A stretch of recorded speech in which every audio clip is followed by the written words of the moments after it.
Hi, welcome back to Conversations with Karen and Kat, the podcast where we connect powerful change makers, visionaries, and everyday heroes who are shaping culture and community.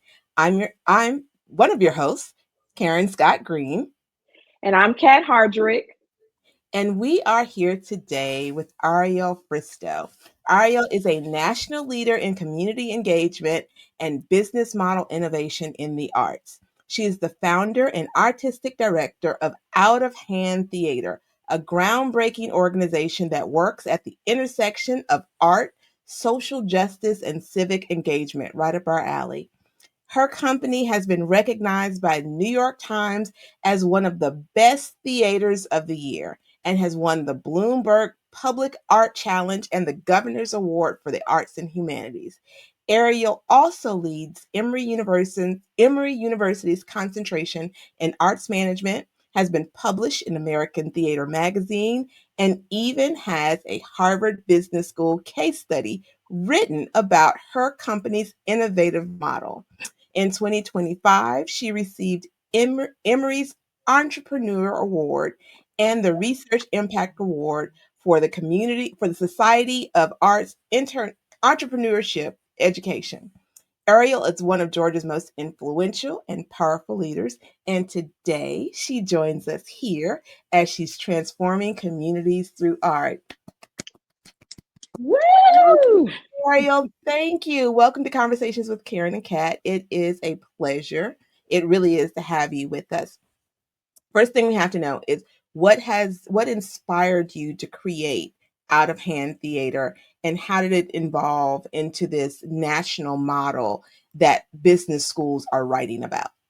Oh, well, Karen and Kat, thank you so much for having me. It is a pleasure to be here. So I have been in the theater all my life. My parents met at Boston Children's Theater when they were in high school. Oh, wow. And my dad was the artistic So you director. are truly a theater kid. You truly Right. are a theater kid. I mean, since before I was born. So my dad was an artistic director, Mhm. just like me. So I went to college. I was, around theater my whole childhood. I went to college and was a theater major. And then I got out of college and I looked around and I said, Dad, why did you not tell me that most people don't go to the theater? Like everyone we know goes to the theater Yeah. because, my parents' friends are artists. But I was like, wait a minute. Less than 10% of American adults attend the theater. Mm. And the people who do attend are generally speaking older, whiter, and wealthy than like the general population of Mhm, mhm. their communities. Right. But all of the theaters outside of Broadway are nonprofits. And I was like, aren't nonprofits supposed to serve their community's greatest needs and like Mm. vulnerable members? And Yeah. these rich white people are going. And I was like, okay, I don't know why I did not notice this before, but none of this makes any sense to me. I don't know what's going on here, but I was like, but now I have a theater degree. That's what I went to college for. So when I was 25, my friends and I started this company and I just turned 50. Okay, looking good. Wow, 25 years. Yeah. So I have spent the last 25 years, half of my life now, looking for ways to make theater as useful and valuable to my community as possible and not just something for, rich white folks. Yeah. Right. I absolutely love that because I love theater. And what son number 2 he is a theater kid. Did theater in high school, and now that he's in college, it's not his major, but he writes and produces and directs. But because I knew he had love for theater, like I would take him to plays, and I had the opportunity to take him to New York to see Hamilton in New York.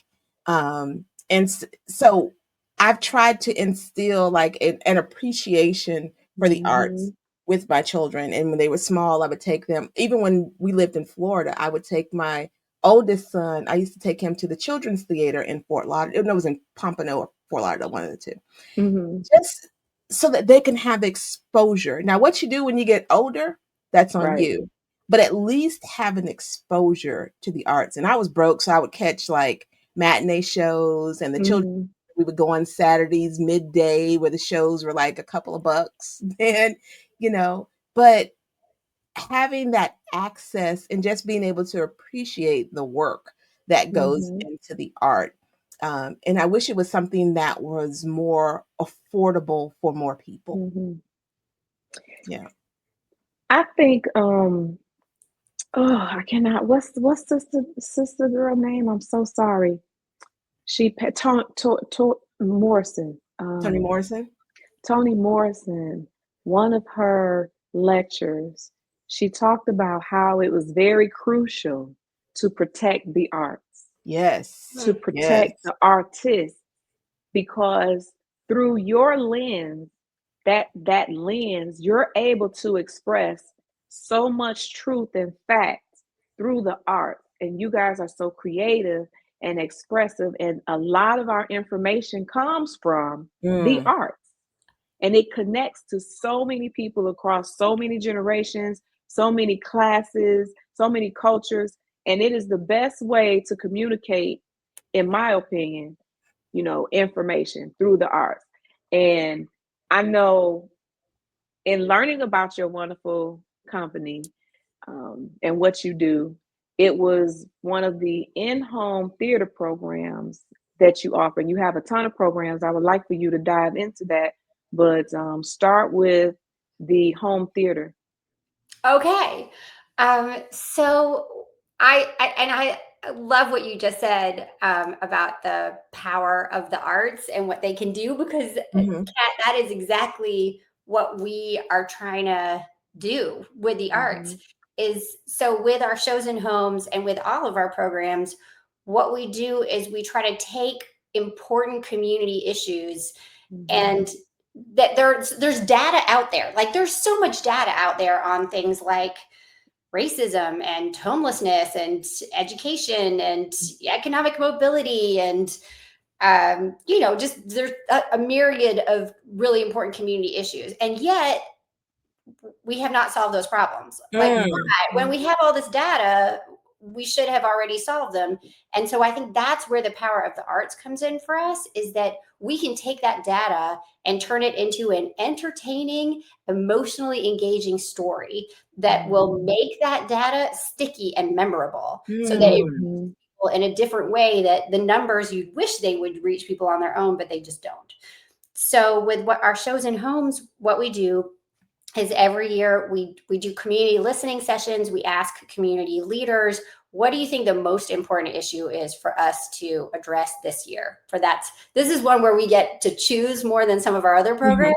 What so and then we choose an issue. We find one or more partner organizations that work on that issue in the community. Mhm. That's all they do, and then we partner with them, hire artists, and have them build a one-act play, so like 1 hour long, Mm. formed in people's living rooms to highlight the issue, dispel misinformation about it, let you know what's really going on. So the last one we did, which may be the one you came to, Kat, was the one with Partners for Home about Yep. homelessness and housing Mhm. insecurity. Okay. Mhm. That was with Atlanta's Mayor Andre Dickens and Partners for Home, which is Atlanta's umbrella organization for homelessness work. But we worked with, I think, 6 other nonprofits that also work in that space as well. So every time it's in a different home, 4 different living rooms every weekend. So 2 Oh, different homes on wow. Saturday, like one in the afternoon, one in the evening, for 3 months. We do this for a week.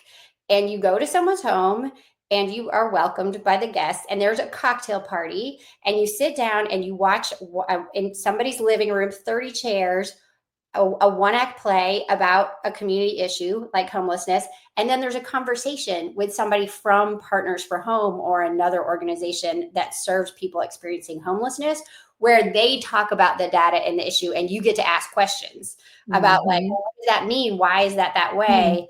And then what we really want to do is inspire people to take action, of like, what do these nonprofits and community leaders need us, what do they need regular people like us to do about these issues? And then what will you, the people in this room tonight, what will you commit to do? Will you, volunteer or vote or donate or, whatever it is that they need? Or host a party. Yeah. But I love that, and that's powerful because your art is connecting performance with purpose. Yeah. Oh, I love the way That's a t-shirt. That's a t-shirt. We know who to make one. Yeah, and I love that. And so how did you get into this space? So 25 years ago, Okay. when we were starting out, we looked around, and the first thing we thought was, okay, even back then, there were already plenty of theater companies in Atlanta. So we're like, okay, we're never going to be able to compete with the Alliance, or, Atlanta's really big theater, or like the Broadway shows at the Fox. We're never going to be able to compete for budget size or star power. So we were like, okay, let's purposely never try to compete for Okay. Right. and instead, we'll only make work about the issues that are most important to our neighbors and our community. And we will bring those performances into the community, into places where people are already gathered and places where people feel comfortable. Because a lot of people don't feel comfortable inside a regular theater building. Meet people where they are. Yes. And then we thought, so if we're going to make work about important issues, we're never going to be the subject matter experts, but there are subject matter experts all around us. So let's always make sure we're partnering with them so that and bring them into the conversation. Yes. Let's never do it alone. Yeah. And then we thought, well, and while we have people gathered, let's give people a reason to go see something live rather than Netflix. Let's make these social events. So let's have cocktail parties or meals or, at least coffee hours. And those have been our hallmarks ever since. We perform in the community. It's a social event. It's on an important issue, and it's in collaboration with experts and the people who are actually working on those issues. Right.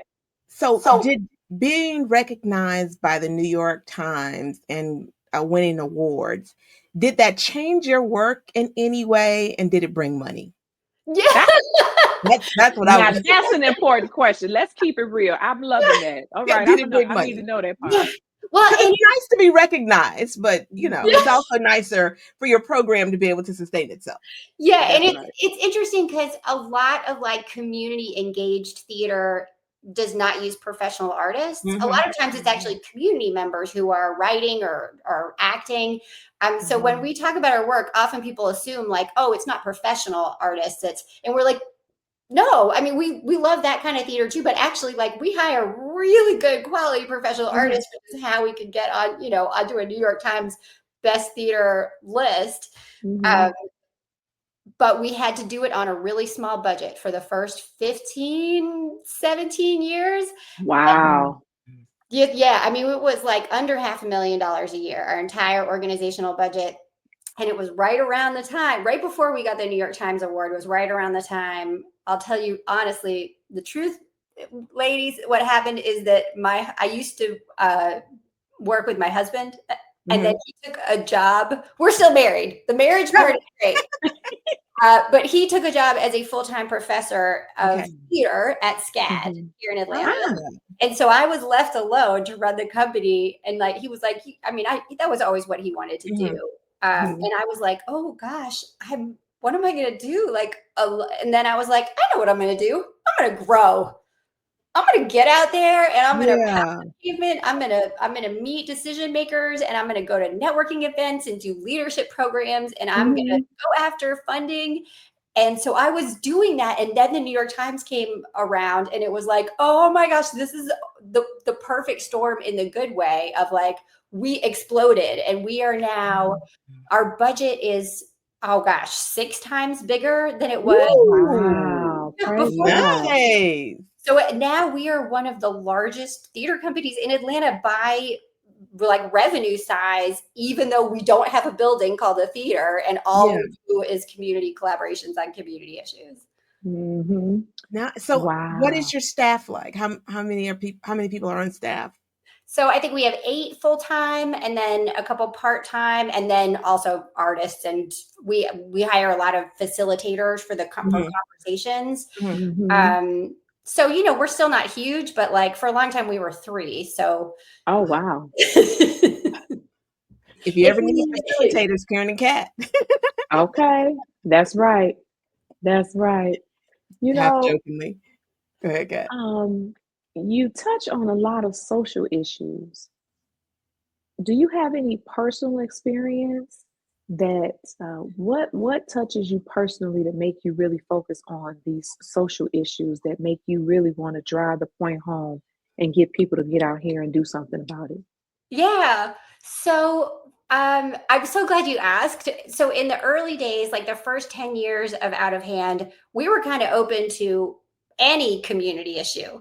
Mm-hmm. And we did, you know, we did some like collaborations with scientists and some things that were really just about bringing young people to the arts. Um, Mm-hmm. and then what happened is I got married to my wonderful husband, who I'm Mm-hmm. still married to today. And Mm-hmm. we built a house, we built a home on an empty lot in the Martin Luther King Historic District, which is Mhm. where Ah. I'm sitting right now Mm-hmm. in my home office. Now I'm white, as I think you can see. My husband is white. We This was 17 years ago. We thought some about like, oh, what does it mean to be moving into this a Historic. historically Black neighborhood, Mhm, mhm. not just Mhm. any historically Black neighborhood. Right. And you know, we talked about that a fair amount. And one of the things that is to say we thought we knew, but we didn't know. So one of Mm. the first things that we decided to do was to send our birth daughter and then our foster kids. We were foster parents for like 8 years to our Mhm. neighborhood elementary school That's down the cool. street, Mhm. which is Hope Hill Elementary on Mhm. Boulevard, Mhm. which is it's literally on the grounds of the King Center. Okay. So I, as a white woman in America, I had grown up on food stamps in subsidized housing with a single mom. I thought I knew about racism and poverty in America. And Mhm. walked into that school and I was like, oh, I know nothing. I know nothing. I had no idea how real segregation was Mhm. still in this day and age. I sort of knew what white poverty looked like, but you know, that school served one of the largest concentrations of subsidized housing in the southeastern United States. Mm. And just getting in there and finding out, okay, these are great students, great teachers, great families. They are doing so much with so little resources. And I cannot believe how unfair this is. I mean, that school is only like a mile, 2 miles away from. So that school is at the time it was over 99% Black families and over 99% of kids in families living below the poverty line. Mhm. Oh, So it's wow. really close, like less than 2 miles to two wealthy, predominantly white schools. I got Wow. my hands on the PTA budgets of these schools, and I was like, these white schools had PTA budgets for that year that were like $150,000 for the year that were paying for the arts and field Yeah. trips and Yeah. Mhm. Yeah. cool supplies. And Hope Hill's PTA budget that would have to fund that stuff for that year, Oh, a couple of thousand. $400. No. And I was like, this is like Wow. blatant systemic racism, right? Mm. And I was like, oh, I'm an idiot. I know nothing. But then I was like, okay, well, let me try to educate myself. And I was like, well, you know, I run a nonprofit. One thing I know how to do is write grants. So Mhm. Right. let me try to write some grants for this school. And then we started our kids program at that school, which is now definitely one of the largest free arts education programs in Metro Atlanta. We I serve love that. 450 kids with 550 free theater classes at 8 Wow. under-resourced schools every year. But that was Mm. so that it was moving into this neighborhood and getting involved in that school. My husband and I looked at each other and we were like, okay, we can make theater at Out of Hand about any community issue, Mhm. but we shouldn't. What we should do is focus solely on racism, poverty, and violence, the three Mm. evils identified by Dr. King as the barriers to building the beloved community. I mean, we're 2 blocks from the King Center and Mhm. Ebenezer Baptist Church, and like Mhm. that is our responsibility. Amen. I love that. I applaud you and your Yeah. husband. It's no, seriously, because like you said, you are a white woman in America, and far too often, sometimes the privilege that comes with that And thank you for sharing even your growing up being on food stamps and having assistance with your mom, and she's doing everything she can to take care of you and her family, which she should do. Um, but to actually move into a community that Be did not, intentional. uh, To be right. Thank you. intentional about putting your money where your mouth is, right? Yes. And so Yes. you're not just talking about social justice. You're not just talking Hmm. about Hmm. better education and inequalities. Like you're actually got boots on the ground and you're working to make a difference. Or even saying, why don't they just pull themselves up from their bootstraps? Now you looked at the data to see one in a school has $400 and another school a mile away Has over a hundred has thousand. exponential. Correct. Right. I guess one curious question for me was, what is the root cause for the disparity in the funding? Is there something that drives that? Did you find that element? Can you share? Yes, it is the ability of the parents or family members of the kids to contribute. So Hmm. that Hmm. is, it's just completely unfair. I think that the system has been rigged in this country since, since the very beginning, and we're Since public schools were created. yeah. But like that's, these wealthy white schools, the public schools, I mean, some of them are almost like private schools, and Yeah. and then white people will just say to each other casually, like, "Oh yeah, I'm moving into a neighborhood. I'm looking for a neighborhood with a good school," not even realizing that what that actually means is a white school, and like how incredibly unfair that is, Mm, and Yeah. that mm, it's these kids are already getting fancy extracurriculars and tutors and That the parents can pay for on their own. yeah, and Yeah. they should not. It's not fair for them to like get all the good stuff at school as well. The good stuff should be going Yeah. in public education should be going to kids who don't have those opportunities otherwise. And so yeah. that's why like Title One is so important to schools with lower socioeconomic status with the children Mhm, um, who earn less. When Title One helps to bring into some of those programs like SAT prep at the high school for those parents who cannot afford to do mhm, SAT prep, you know, pay for that outside of what kids get in school. It also brings in, when they're in elementary school, it brings in computers and computer programming that help children read, help children do math, bring up some basic skills and teach foreign languages. So, like those Title One funds that poorer schools get is so important to kids just being able to like be on a level playing field, not even exceeding, but it's just bringing in some necessities, some bare things that other schools, that their PTAs are funding. And a lot of people don't understand that a school could be in the same district, the same public mhm, school district, but because of that PTA funding, and here in Gwinnett, Kat, look at like Brookwood and the Brookwood Association, which is outside of PTA. And mhm, it is money that the community around, like businesses have, that mhm. they will fund these associations to support the schools. And Absolutely. so the school that might be in the same city across the other side, like a South Gwinnett, and Mhm. South Gwinnett and Brookwood are both in Snellville. But because Correct. Brookwood has the Brookwood Association can do things like, fund the booster club, fund for computers and those sort of things, where South Gwinnett doesn't have that kind of funding. So it's very interesting when you start looking at those things, and And South Gwinnett doesn't have that funding it doesn't. anymore. Yeah. Oh, yeah, you're right. But it Right. never had that kind of funding that Brookwood did. Okay, I did not know that y'all were in Gwinnett. Yes. And I am excited about that because there is a program that we are in conversations with some elected officials in Gwinnett about bringing to Gwinnett in 2026. Oh, we'll have to talk offline. We would definitely have to talk offline. Yeah, we'll have to talk offline. But I can tell you what it is because it's something Okay, we're go ahead. doing all over the metro area, but we haven't done much in Gwinnett before. Uh-huh. So 2026 is the 250th anniversary of the Declaration of Independence. Yes. The way that we are marking this important anniversary for our country through our work is with a program called We Hold These Truths. Oh, As I in, love we it hold these already. truths to be self-evident. self-evident. That's Yes, right. yes. So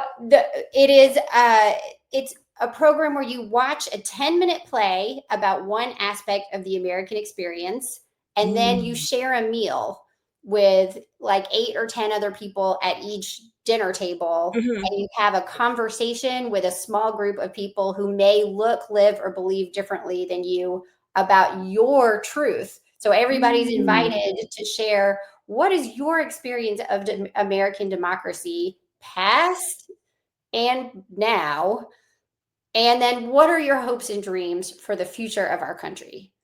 Oh, that's a great That's conversation. going to be a real good and Yeah. needed and very tough, true conversation because, as you say it, I'm like, wow. That So y'all come, yeah. Oh, yeah. I want to be invited. Definitely I send want to us, be at the table. right, be a part of the whole conversation too. Yes, I want to be a part of the whole conversation. Definitely. Yes, you definitely Yeah. have to send us that information because Mhm. that's going to be very, very, very impactful. One of the things in terms of being fair, I'm reminded of a young lady. She went viral doing. She could have been viral before the Mr. George Floyd was assassinated for the world to see, but she made a video about monopoly. She related to the struggle. She used the metaphor of monopoly, how everybody gets their fair share of money going around the board. Well, the Mhm. African American community, everybody got their money except the African American community. So, and it was just, she did a really good, everybody has to go look that up. You probably even heard of it before, but she did a really good job of drawing in that analysis. So, Analogy. similar to what you're saying, when you're in a school district and they only have $400, and it's because of all these different things compounded on one another. And when you have all of these issues from food insecurities, housing insecurities, fair pay, livable wages, access to any type of resource, just pick something. And you compound that on top of compounding from redlining and not being able to vote and deny, then how do you expect generations Mhm. to recover from that when they're already starting at negative, you know, and then everybody else already had their fair share. Then you were able to get started decades ahead of us, like 400 years. You know what I'm saying? So when you look at it like that, I, I know how to look at it like that, maybe because it impacts people who look like me, Mhm. Pan-Africanism and so forth. But having someone who looks like you, my sister, understand that so that we then collectively can say, how do we move forward with solutions to start leveling it out so children can go to bed with a full stomach, a warm bed, and a roof over their head, with their teeth being seen by a dentist and healthcare and all of those things that even somebody asked me on the campaign trail, and I guess I could be drifting off, but pull me back, Karen. They asked me, what is it that you people want? Mm. And so with Wait, that, wait, go ahead. wait, wait. I'm sorry. I just got to Okay. go with it. I'm sorry. And I said, we want, first of all, we, as in we cry the same and bleed the same, right? Because as last I checked, I'm a human being. I'm an American citizen. You're a human being. You're an American citizen. All the other is it adjectives you want to describe me to be is nothing. We want the same thing, a safe, healthy quality of life for me and my family, just like for you and your family. And now I'm off my soapbox. No, because what I was going to say was that's why this program is so important because these conversations are important. And given the climate that we're living in right now, so many people have retreated to their corner of their world, and all they know is the truths that they hear, what they have absorbed as truths. And that has clouded their view of what this world or what this country is or looks like. And so if you don't see anything else other than what You've been you taught for have decades, been your whole taught life. and what you're hearing and is being reinforced to you every day, and you're not having conversations, if a cat and an Ariel who, are different, are not having conversations, then we never get to a point where I understand you and you understand me. I may not agree with you, but at least I understand, how did you come to this decision? How did you come to this? So I think these conversations using the arts are Oh man. so important and really needed, particularly like Yeah. where we are. In the world today. And you Mhm. know what? And you're able to say through the art, in a safe, fun, interactive, judge-free zone, Yeah. because it's educational. And in that conversation that I had with that person, they really was like, now I'm not saying they were hateful or anything. It's Mhm. just this was just They were gentle. uninformed. And well, right. They were just saying, like, in a general conversation, like what Yeah. we're having, and they didn't see anything like red flag, yellow flag from what they were saying. Because like you just said, sis, this is an environment they've been in their entire Yes. life. And for them to see a shift in people who don't look like them, because I cringe every time I say that, because we look alike. We got two eyes, but it's hard for me to say that. But y'all know what I'm saying. And so it's just to be able to pull back. So I would within whatever legal realm I can help, bring this to Gwinnett, because it's definitely needed in everybody's living room. Because Yes. this is the way we promote love, peace, respect, and understanding, that through safe, healthy conversations, not conversations that will end with, well, my way is it's either my way or the highway. No, let's just try to relax, take one topic, let's roll with that. Yeah. Let's have fun. Let's have some good food. Make sure you got some vegan food, my sister. Hey, No, but listen, if the best thing that can happen from these conversations is someone leaving that dinner table, leaving that discussion saying, I never thought of it that way. Oh yes. yeah. Yes, because we don't exactly, like we Yeah. don't talk to each other. We only talk to people who Mhm. already think the Think same the same way. Yes. way. But when we have positive, meaningful interactions with people who are different than us, we know more, we Mhm. care more, and we end up doing more to help fix these problems around us. Yeah. What Mark Twain say? Travel is the death of prejudice, or something like that. Oh, Yeah. okay. Yeah, Mark Twain. Another quote you're talking about, but Yeah. it really is, because the when you broaden your horizons, right? Experiences, Your environment, experiences, exposure. then you're much less likely to have prejudice. So when I have visited some place and I really understand how this country lives, how these people live, I'm Mm-hmm. much less I'm much less inclined to still hold stereotypes about those people, Correct. because now And, oh, okay, yeah. so they and if really you are just can't, like me. travel, go to the theater. If you no, because you know what, with COVID, remember they opened up the gateway. I mean, Yeah, COVID, I was able to go all around the world. I mean, praise God, I have the internet, and I have respect for people who may not have access to broadband. I understand that, but I was able to travel the world and go places because they opened up the arts to people during COVID. And if yeah, we can continue to do that, you'll be able to go places. So yeah, go to the arts, the humanities. It will definitely open up your eyes and see how other people live. And maybe, just maybe, you'll say, huh, Like my sister said, I never thought about it that way. Yeah, like that's probably the most powerful thing, that takeaway that could come from those conversations, is someone seeing things differently. So I have Yeah. two questions. One, where did you come up with the name Out of Hand Theater? And then secondly, how do you encourage young people to merge their passion for theater, or any passion, with Mm, activism? Oh, yeah. that's Okay. a good So question. Can sadly, I I say that didn't. one? Let me ask it. I'm just playing. So the name I don't have a great answer for, because unfortunately we named this company when we were 25 years old. Okay.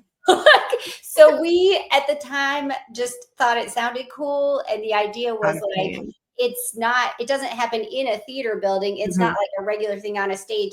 It happens out of the work of our hands, and it happens, things could, it's like more visceral, and you're going to be in closer contact with people and have like Ah. be part Mhm. of it in a way that, um, that you are, when you go to the theater, a lot of the time you're supposed to sit quietly in the dark and Mhm. watch, and you're not part of the conversation. You're not, having a meal or drinks and talking to people, and out of Mhm. hand you do. But the other question I'm much more excited to answer. So I do two things. For one is I teach at Emory on the side. So I Okay. teach one course a semester in arts management. And the reason I do that is, like, honestly, my husband and my daughter, I think, would prefer that I not do that, because they're like, Mom, you already have a full-time job. Like, you're, what are you doing? But the Mhm. reason I do it is because there are so many talented artists out there, and there are so many, and the arts are not doing well. Like, unfortunately, Mhm. arts Really? organizations right now are closing at a record pace. Mm. But we've got all these talented artists, and we've got all of these issues that really we need to move the needle on. And so I just am out there to pair them together and to go, like, think outside the box. Don't use the Mhm. business models. Don't do like the traditional thing in the arts, but figure out what community do you want to serve, and how can you serve them in new and innovative ways through Mhm. the arts. It doesn't have to be by working on the issues that I work on. It could be Right. something different. It doesn't even have to be theater. I teach students in music and dance and visual arts as well as theater.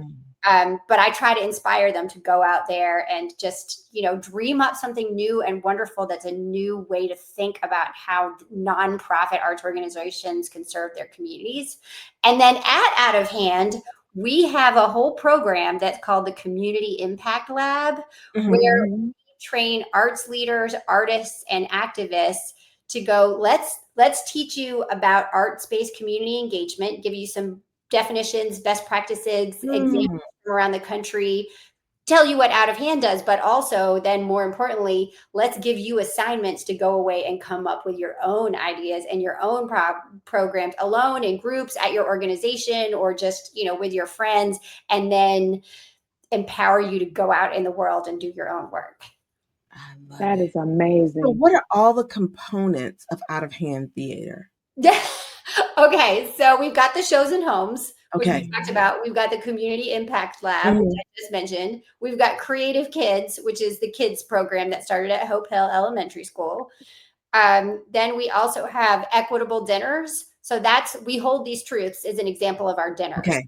Okay. Mhm. And they're honestly, a lot of the times it's a breakfast or a lunch. If it's at Mhm. somebody's office building or at a school, um, it doesn't have to be dinner.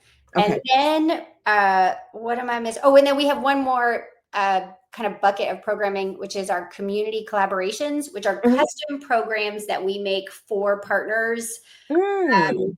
on their, to meet their specifications. But everything we do, what it has in common is that it all follows our recipe for success, which is, it has to include art to open hearts, Mhm.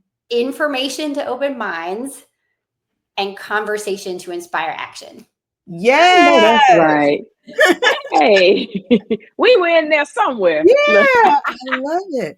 And so if someone is interested in either collaborating or hosting a this dinner conversation, having dinner at their home, or having a model program like at their school? Like, how would they get in contact with you, and what is that process?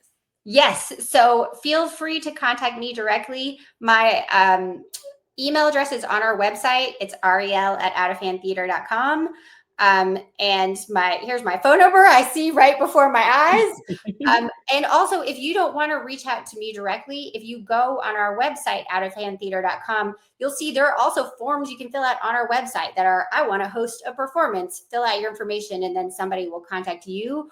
Or I want to come to the Community Impact Lab, or I want to volunteer, or I'm interested in collaborating with Out of Hand on something new, a new program. Those are, you can just start by filling out a form right there on our website. All right. So outofhandtheater.com, just like it sounds, outofhandtheater.com. And you can also reach Ariel. Ariel, for those of you who are listening, it's spelled Ariel at outofhandtheater.com. And I will add that there are two ways you can spell theater. You can, the last two letters of theater can either be ER or RE. We are an ER theater. You're right. I forgot about that. Thank you. Yeah. Thank you. And we're going to also have it when we post this episode, we'll have your contact information in the show notes, so that folks can get this conversation started. Kat, did you have any other questions? Yeah, I'm gonna ask my one little question, but I see that you also do preventing abuse and commercial exploitation. I used to volunteer with Wellspring Living. My life has gotten a little busy, but yeah, I see. Yeah, I used to volunteer with them. So yay, we got so much in common, girl. We're gonna do this. But one of the things with all of the work that you do, we are here to silence the shame with mental health. We want to make sure that people have the support and the tools, and to know that they are not alone in their struggles. So with everything that you do in life, combating social issues, what are your go-to tools to manage your mental wellness? Ooh. So there are a couple of things that I do almost every day that really keep me sane and happy. The first one is, if I have my way, I will go to a dance class every day, like 6 days a week. And I often make it 4 or 5 days a week. And do you salsa, girl? Look. Yes, I do. I will go.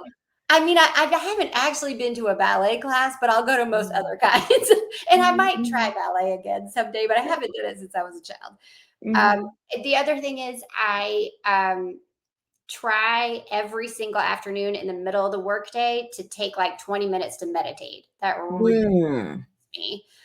And besides that, I love to cook. So I try to cook healthy and eat healthy, and I love to sleep. So I try to get a good night's sleep every night. Oh yeah, girl, that's so important. That Eating really well is. and sleeping well. That's good. Because it regulates you. So Ariel, thank you for sharing your insight and your passion and your wisdom today. Because I love these conversations that you and your theater group are having and inspiring. And that's the kind of information that Kat and I created this podcast for. Really, honestly, because as she was sharing with you, like, this is not just a podcast for us, like, this is a ministry, impacting and inspiring folks. It sounds corny, but that really is what this podcast is about.